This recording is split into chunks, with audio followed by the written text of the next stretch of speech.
We'll be unboxing the Swiffer WetJet mopping kit. And we have the everyday use mopping pads, which will include 4. There will be 6 WetJet heavy duty pads. And the inside also includes the instruction manual and some batteries. Instructions say to connect. Then we have the bottom half of the mop. We are going to install the batteries.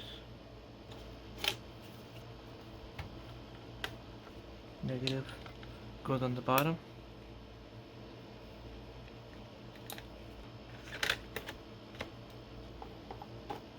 You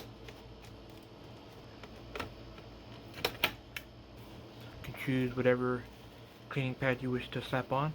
Then you slap it on. Then you press this button to make it squirt. Now clean up the mess you made. And this has been the Swiffer WetJet mopping kit.